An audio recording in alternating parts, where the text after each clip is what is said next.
Okay, आप मुझे बताओ, बीच में ये भी होता था एक, जब उनकी तबीयत खराब हुई थी आपने कुछ पोस्ट भी लगाया था गवर्नमेंट से, तो आपको क्या लगता है that did the government support Umar भाई या नो?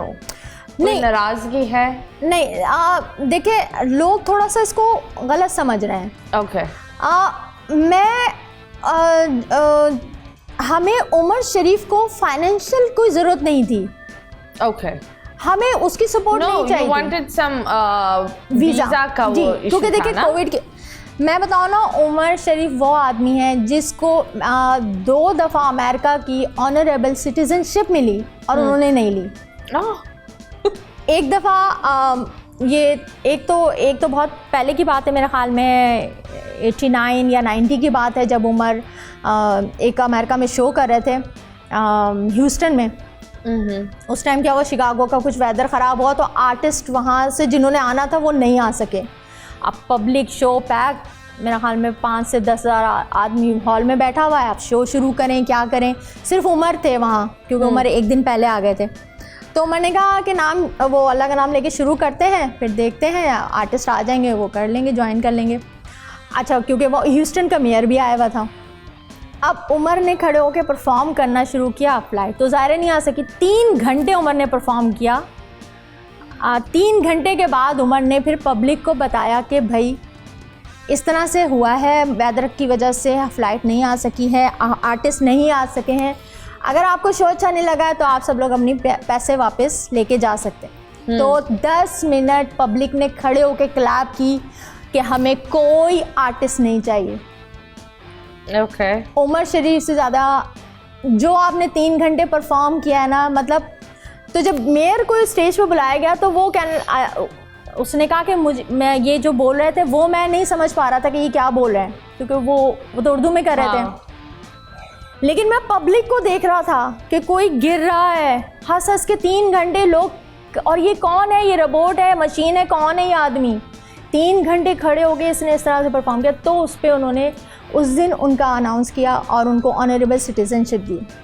तो इतने वीज़े, लेकिन कभी भी पासपोर्ट उमर ने नहीं लिया। और लास्ट जब कोविड के टाइम पे भी जब हमारा वीज़ा ख़त्म हुआ, 5 साल का हमारा वीज़ा लगा हुआ था, लेकिन वो उसी दौरान उसी टाइम ख़त्म हुआ था वीज़ा मेरा और उमर का। अच्छा, जब वीज़ा ख़त्म हो गया, अब वो जब उमर की ये बीमारी का पता चला मुझे, डॉक्टर ने मुझे बुला के जब बताया तो उन्होंने कहा कि इनके पास अब 15 डेज़ हैं, आप इनको जो है आपको लेके जाना होगा। तो मैंने कहा कहाँ हो सकता, पहले तो मैंने डॉक्टर को ये कहा कि आप अगर मुझे इजाज़त दो तो मैं डॉक्टरों की टीम बाहर से बुला लेती हूँ। तो उन्होंने कहा कि अगर आप बुला भी लेंगी ना तो हमारे पास वो इक्विपमेंट नहीं है जिसमें इनका ये प्रोसेस हो सके। ओके। इनको लेके ही जाना पड़ेगा, यहाँ नहीं हो सकता। तो फिर उस पर इन्होंने मुझे 3 कंट्रीज़ बताई थी, जिसमें सऊदी अरब, जर्मनी और USA। ओके। तो मीडिया पे मैं इसलिए गई कि मैं अगर वज़ीर आज़म का नंबर, क्योंकि मेरे एक तो उमर का मोबाइल मेरे पास नहीं था, वो उनके बेटे के पास था और वो मुझे देने को तैयार नहीं था, तो नंबर तो सारे उसी में थे। तो मेरे लिए बहुत मुश्किल था कि मैं अभी अगर वज़ीर आज़म का नंबर मैं खुद मांगने जाऊंगी ना तो मुझे उसमें बहुत टाइम लग जाएगा। तो मैंने उसका यही फ़ैसला किया 2 मिनट में कि नहीं, मुझे मीडिया पे जाना है। और उसके लिए फिर मैंने वसीम बदामी भाई को कॉल की और उनको मैंने बोला कि आप हॉस्पिटल आ जाएं। और फिर मैंने उनसे सारे डिस्कस किया और मैंने कहा आपने रात में प्रोग्राम करना है जो आप करते हैं, और उसमें हमने ये बात करनी। तो उसमें फिर ये 3 कंट्रीज़ हमने बताई कि वो, लेकिन मैं जो चाह रही थी, मुझे सऊदी अरब का वीज़ा चाहिए था। और मैंने सोचा कि वज़ीर आज़म उस टाइम इमरान खान थे। हाँ। इमरान खान साहब सऊदी अरब में एक कॉल कर देंगे कि भाई ये हमारे सेलिब्रिटी है और एक हो जाएगा, और मैं इनको 2 दिन में ले जाऊँगी ऑन अराइवल, वहाँ फिर आराम से मैं उनको ले जाऊँगी। लेकिन वो प्रोग्राम जब चला तो रात में ही उमर के बेटे की कॉल आ गई और उसने वसीम भाई को और उमर के और जो दोस्त, ये कैसे सऊदी अरब लेके जा सकती हैं, मैं तो अमेरिका के अलावा कहीं जाने नहीं दूँगा, मैं बेटा हूँ।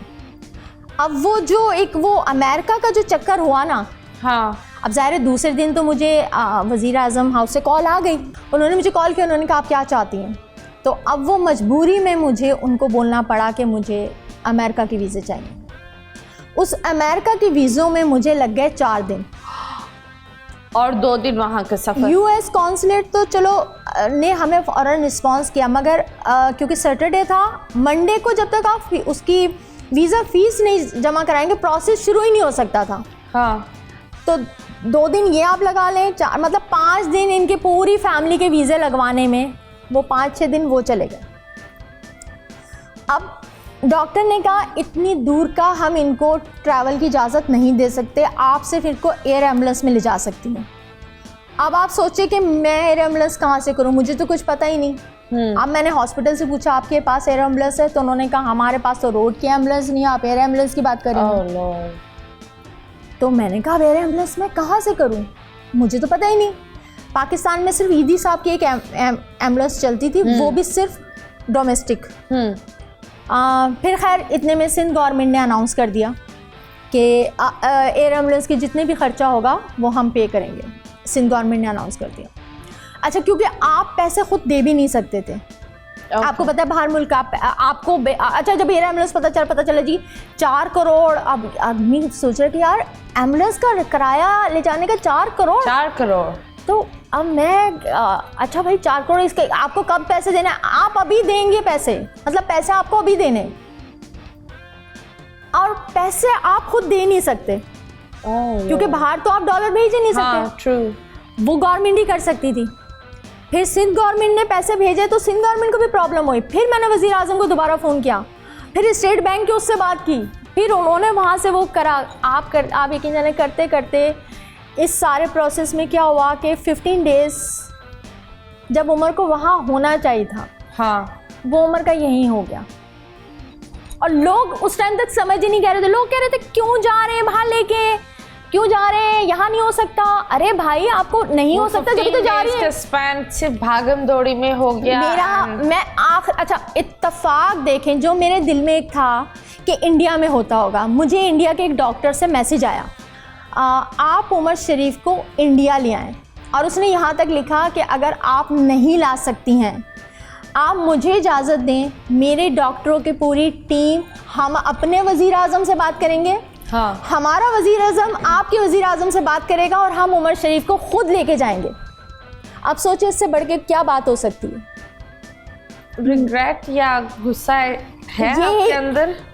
यही एक गुस्सा है, यही एक गुस्सा है कि उस टाइम मुझे किसी की बात नहीं माननी चाहिए थी। उस टाइम मैंने कहा कि यार मुझे इंडिया ले जाने दो, मगर उमर शरीफ का बेटा, मैं बेटा हूँ, कैसे कोई ले जा सकता है सिवाय अमेरिका के कहीं नहीं। मैं वसीम बदामी भाई, उमर के सारे दोस्त इस बात के गवाह में रो रो के कहती थी अल्लाह रसूल का वास्ता उमर को इंडिया ले जाने दो, वो खुद लेके जाएंगे, हमें कुछ भी नहीं करना, वो खुद लेके जाएंगे। और क्योंकि मुझे तो वैसे ही पता था कि मैंने एक शाहरुख खान को फ़ोन करना है, या अक्षय कुमार को फ़ोन करना है, या आमिर खान को फ़ोन करना है। यार वो लोग तो एयरपोर्ट पर लेके खड़े होंगे। वहाँ आर्टिस्टों का वो हाल नहीं है जो यहाँ है। वहाँ मुझे पता था क्या होना है उमर के साथ, तो मैं बस एक ये चाह रही थी। लेकिन उस टाइम फिर सब ने मुझे कहा कि नहीं जरीन देखो, अगर तुम इंडिया ले जाती हो या सऊदी अरब ले जाती हो, और अगर वहाँ कुछ हो जाता है तो ये तो इन लोगों ने तुम्हें ब्लेम करना है। True that. बोल एंटरटेनमेंट के शोज देखने के लिए हमारे चैनल को सब्सक्राइब करें और बेल आइकन पर क्लिक करना ना भूलें।